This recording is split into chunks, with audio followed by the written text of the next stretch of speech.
If you would like a free newsletter on this or other subjects, just give us a call at Christian Answers. The phone number is area code 512-218-8022.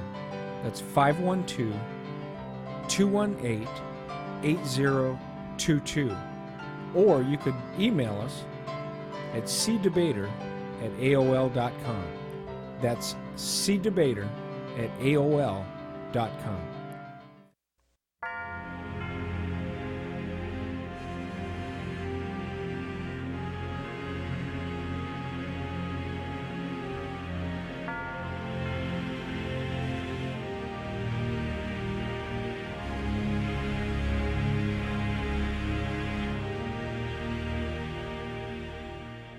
The following is a clip from our main video entitled Black Lives Matter, Black Genocide, Black Muslims, Racism, Killing Cops, Law Enforcement, and the Bible. This presentation here will focus on one aspect of the many aspects presented in the original video. If you desire to see the original presentation, go to Black Lives Matter, Black Genocide, Black Muslims, Racism, Killing Cops, Law Enforcement, and the Bible. Minister Gentry, the tactics of Black Lives Matter, kind of brutish, rude, disruptive. We've seen several instances with Bernie Sanders. What do you make of that, particularly as you juxtapose it against their supposed mission? I mean, honestly, Charles, it's good to see you with the Black Lives Matter movement. My advice to every presidential candidate out there, if they want to speak with you, challenge them. Yes, I do want to talk to you. And when they do get in your presence, ask them, if Black Lives Matter, how come you ain't cleaning up your own community? Okay, before you want to talk to me about me running any type of president seat, why are you not cleaning up your own community if Black Lives Matter? Where were you at in Chicago? Where were you at in Baltimore? Where were you at in Ferguson last week when Jamila Bolden was shot dead in her own home in that drive-by shooting on Tuesday night? If Black Lives Matter, where are you when this stuff in foolishness is occurring? I would be, every president candidate out there should challenge them. Yes, they should meet with them and ask them, why are you not cleaning up your own community before you ask me to clean up mine? And yet, you understand what I'm saying, Charles? I understand. Believe me, I understand exactly what you're saying. You're kind of preaching to the choir here. But having said that, we've seen where some Democrats have tried to say, well, all lives matter, and they've been beaten down to the point where they've had to apologize. And to me, that's so crazy. It's so nuts. And I love the idea of turning it back on. If we're talking about accountability, we always should begin with the person in the mirror. Exactly. I mean, like I said before, my message just repeats itself again and again. We are going around in constant circles to some people who cannot recognize their own foolishness. Black Lives Matter only because they want to protest for thugs. You understand what I'm saying? They're nowhere to be found in our own community. I'm still looking for them. You understand what I'm saying? I'm in L.A. I'm looking for them. I don't see them. But yet they want to go to police stations and they want to protest and disrespect other people. Start with us. Talk to me. Start with us. Because I have a whole lot to tell you about what's going on in our own community if Black Lives Matter. You understand me? People are sick of this foolishness. All lives matter, I understand. But yet if you want to recognize Black lives, recognize the ones that we are killing in our own communities if you want to talk about this. You understand? No presidential candidate should be afraid of this superficial, shallow movement. They are cookies with no milk, Lamborghini with no 12-cylinder engine, clouds without tempest. They are shallow. You understand? They are a movement going, but when you look inside, it's nothing there. Call them at their bluff. Challenge them. Grill them. Would you go so far as to even include the massive amounts of abortion in the black community as well? The abortion rate in the black community is ridiculous. And again, like I said, I wish they would come at me with this. No presidential candidate should be afraid. Only one I think who would hit them where it hurts would be Donald Trump. He wouldn't be afraid to talk to them in that arena, in that area. You understand? But as far as the abortion rate in the black community, it's something that we don't want to talk about. Charles, have you noticed we don't want to address the pain that we have been going through all these years? Have you noticed that? the oppression that we don't want to recognize, we want to dump it on someone else. Now it's becoming a worldwide silly movement, and these leaders out here don't want to address it. Now God has to raise up a new remnant to bring forth his holy word in a time as this. Can't you not see that what's happening in America today? How backwards we're going when we should be going forward? This movement is a joke. It's a joke. I'm black, and I'm going to tell you, this is silly. This is foolish. I'm black, and I'll second it, Minister, because they're absolutely right. The hypocrisy and looking the other way as we kill ourselves every single day is mind-boggling to me. I just don't get it. I don't know. Apparently, George Soros pumped a lot of money into this thing. It's a leaderless movement with no accountability. Their methods are brutish, and I wish they would speak to you. I don't know if they're going to do these presidential candidates, but I think you might turn some of them around. I appreciate it. God bless you. I get called every name. God bless you, Charles. And have I love a great you weekend. guys. Thank you. Thanks a lot. Likewise. So because all lives, look at the umbrella, all lives matter, but because in a fallen and sinful world, not all lives are treated the same. So because we believe we reject abortion, we say children lives matter. Yeah. We just say children lives matter. That does not mean adult lives don't matter. It don't mean say like mothers and husband wives don't matter. But because of sin, how it affects children in this world, we say children lives matter to highlight this specific sin that this need to be addressed. So saying children lives matter is a contextualized way of saying all lives matter. It's just highlighting a specific sin that directs this demographics, like children. Now, what's interesting, you just brought up something I never would have thought of thinking of or saying until you said what you said. But it reminds me of the fact that the Democratic Party has endorsed Black Lives Matter. And the Democratic platform actually stands for abortion. In fact, Hillary Clinton is endorsed by Planned Parenthood. There's been over 56 million abortions in America so far since the Roe versus Wade, 1973.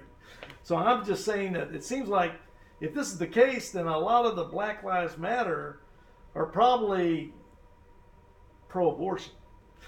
I would think that a lot of them are pro-abortion because they've leaned towards the Democrats who endorse them. But at the same time, their platform is pro-abortion. Well, and I only brought this up because of what you said about abortion. Okay. Otherwise, I never would have thought of it. What about black babies' lives matter? For much more information about the murderous deaths of black babies through legal abortions in the United States, see the website blackgenocide.org. People complain about Adolf Hitler being a butcher, but check out the facts about American abortions, which make Hitler look like a nice guy. Consider the following facts. Minority women constitute only about 13% of the female population, age 15 to 44, in the United States, but they underwent approximately 36% of the abortions. According to the Alan Guttmacher Institute, black women are more than 5 times as likely as white women to have an abortion. On average, 1,876 black babies are aborted every day in the United States, meaning 1,876 times 365 days in a year equals 684,740 murdered black babies each year. This incidence of abortion has resulted in a tremendous loss of life. It has been estimated that since 1973, black women have had about 16 million abortions. Michael Novak has calculated since the number of current living blacks in the U.S. is 36 million, the missing 16 million represents an enormous loss, for without abortion, America's black community would now number 52 million persons. It would be 36% larger than it is. Abortion has swept through the black community like a scythe, cutting down every fourth member. A highly significant 1993 Howard University study showed that African American women over age 50 were 4.7 times more likely to get breast cancer if they had had any abortions compared to women who had not had any abortions. Source, blackgenocide.org. That means 1/3 of the black population has been wiped out, which would make Margaret Sanger, the founder of Planned Parenthood, very happy, since she had originally said that black people were, quote, human weeds, end quote. And as you know, Planned Parenthood has made a lot of money by selling baby parts. Sanger spoke at a Ku Klux Klan rally in 1926 in Silver Lake, New Jersey. Following the invitation, Sanger describes her elation after receiving multiple speaking requests from white supremacy groups. She writes of the experience on page 366 of her book, An Autobiography. Quote, I accepted an invitation to talk to the women's branch of the Ku Klux Klan. I saw through the door dim figures parading with banners and illuminated crosses. I was escorted to the platform, was introduced, and began to speak. In the end, through simple illustrations, I believed I had accomplished my purpose. A dozen invitations to speak to similar groups were proffered. If we add up all the black babies killed by abortions, we find that it far exceeds any number of blacks killed by the police by tens of thousands of times. Isaiah chapter 5, verse 20 sums up this situation perfectly. Woe to those who call evil good and good evil, who put darkness for light and light for darkness, who put bitter for sweet and sweet for bitter. Psalm 106, verses 36 and following. They served their idols, which in the American case could be convenience and expediency, which became a snare to them. They sacrificed their sons and their daughters to the demons. They poured out innocent blood, the blood of their sons and daughters, whom they sacrificed to the idols of Canaan, or in the American case, pure convenience of not being bothered with an inconvenient pregnancy that could hamper their lifestyle. And the land was polluted with blood. Thus they became unclean by their acts and played the whore in their deeds. For more on abortion and what the Bible has to say about it, see our video, Abortion and the Christian, in light of early church history and the biblical record, here on YouTube. When studying the reasons for the fall of the Roman Empire, we find that 1, divorce was very high. Marriage was falling apart. There was a rapid increase in divorces. Many people in this day and age, rather than getting married, just have free sex and then unwanted pregnancies, thereby abortions. 2, higher and higher taxes. Sort of a bread and circuses type situation, much like they had in the Roman times. Huge armament spending all kinds of money on armaments, tools of death and destruction. 4, large preoccupation with sports and pleasure. And 5, decay of religious faith, where it becomes more of a mere formality, not something you really deeply believe in, as Jesus says you must in Luke chapter 13. Obviously, the Christian, I was actually, and I would argue historically, well, I won't say historically, but African Americans are just as pro-life as, say, like Anglo Americans are. I think, I'm not trying to get political, just right, because we want to come up at like I said, I only would have thought of that if you hadn't said the word abortion. But now it makes it interesting because we know the Democratic platform is for abortion, and they're also endorsing Black Lives Matter. And say, oh, man, I really don't want to say, and there are other people of political suasions aren't as sensitive to discrimination to African Americans. You see what I'm saying? Yeah. So that kind of is kind of pick your poison. So it's sort of like save the black lives but kill the babies. No. You know, I mean, it's like, I'm just going, it's kind of the... Here in the United States, yesterday, a stunning and important editorial appeared in the pages of the Wall Street Journal. It's an op-ed piece by Jason L. Riley, and the headline is this: "Let's talk about the racial disparity in abortions." Riley writes, "America's abortion wars may subside periodically, but neither side has surrendered, and the latest flare-up could lead to a second government shutdown in as many years. After videos surfaced that show Planned Parenthood officials discussing the sale of parts from aborted babies, some conservatives," he writes, "in Congress vowed to block any spending measure that includes more money for the organization."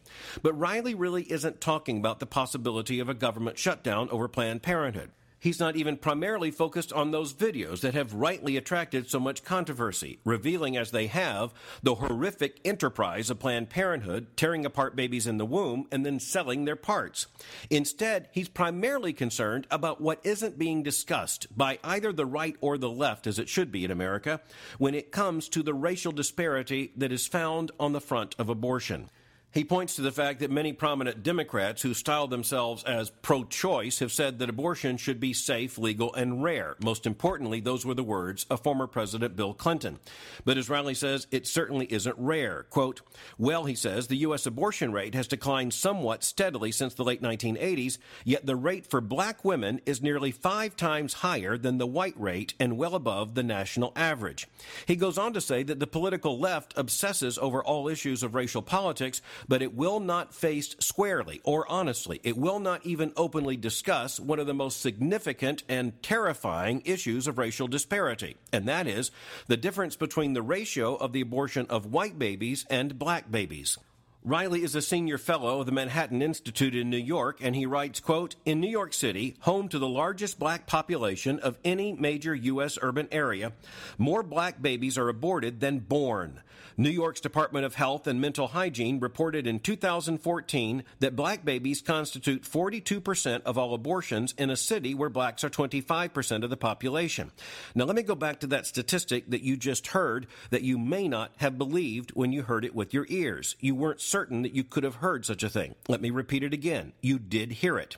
As he writes, in New York City, more black babies are aborted than born. That is a stunning, horrifying statement. And you would ask the question immediately, why is no one seemingly concerned about this? Well, the fact is, many in the pro-life movement have been pointing to this for years, but now might be an opportunity to make the issue very clear to the American people. While we are rightly concerned, even urgently concerned about many issues of race, if we're concerned with the fact that every single human being is made in God's image, and if we are concerned that that means without regard to skin color, race, ethnicity, or the stage of development of the child or of the adult, we have to recognize that one of the most crucial issues of racial disparity and one of the clearest indications of the persistence of racism in America is this horrifying disparity in the abortion rate. Riley goes on to say, and I quote, "A popular explanation for the racial divide is that abortion rates are a function of poverty. Low-income women," he says, "are more likely to terminate a pregnancy, and black women are more likely to be low income," end quote. And yet Riley goes on to document that when you take race out of the picture and you leave the economic factors in, it still points to the fact that the disparity is very clear amongst the African American population. Economics, in other words, can't explain this disparity. And yet, what even Riley doesn't acknowledge in his article is the fact that we're back to Planned Parenthood. Because the woman who founded what was eventually called Planned Parenthood, Margaret Sanger, was herself what is called a eugenicist. She believed that those of superior races and of superior mental ability and superior giftedness in her view, those who are more worthy of life should be encouraged to have children. Others, she said, should be discouraged from having children. Now, eugenics wasn't limited to Margaret Sanger. It wasn't limited to the United States. Eugenics was at the very center of the medical horrors in the 20th century in Germany, eventually becoming most clear and most murderous in the Nazi regime under Adolf Hitler. Christians in particular must understand that the urgent racial issues now confronting us are simply not going to be avoided. And as Christians, we should insist they must not be.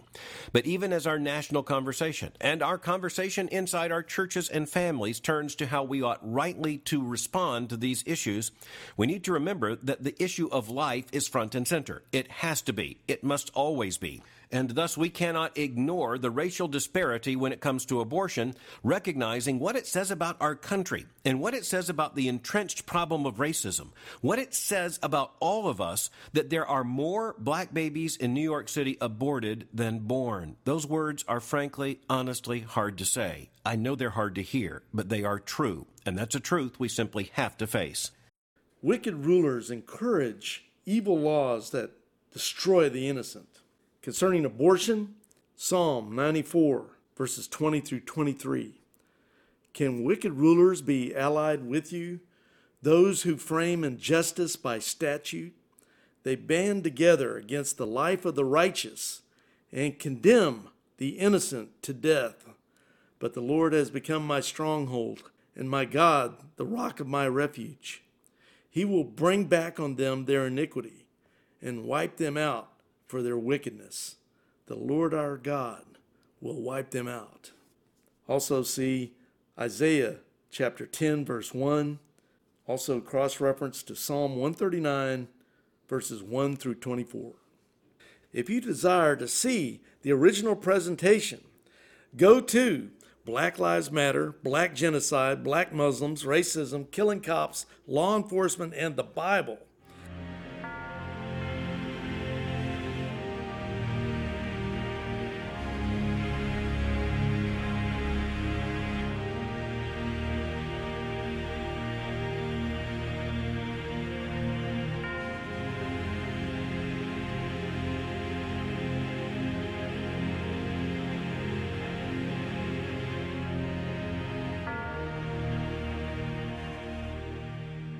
Check out our websites. BibleQuery.org. This site answers 7,700 Bible questions. HistoryCart.com. This site reveals early church history and doctrine, proving Roman Catholicism is not historically or doctrinally viable. MuslimHope.com. This site is a classic refutation of Islam, a counterfeit religion created by Muhammad. Free newsletters are also available.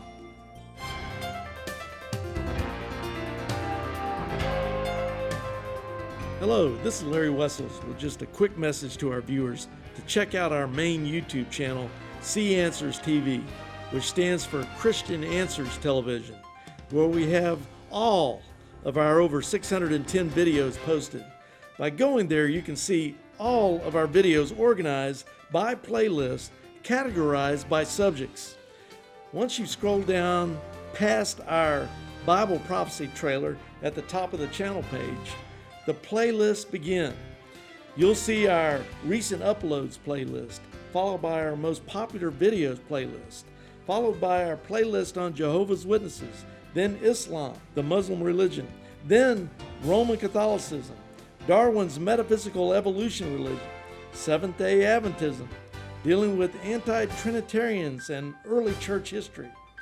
Our multiple playlists, which includes God-hating atheists, phony TV preachers and King James onlyists, dealing with UFOs, ghosts, spiritual warfare. Our radio shows with national Christian authors and our music vids. The Black Muslims, Louis Farrakhan and the Nation of Islam. Mormonism, hell, lake of fire, unpopular Bible doctrines, Antichrist, cults, New Age, and world religions.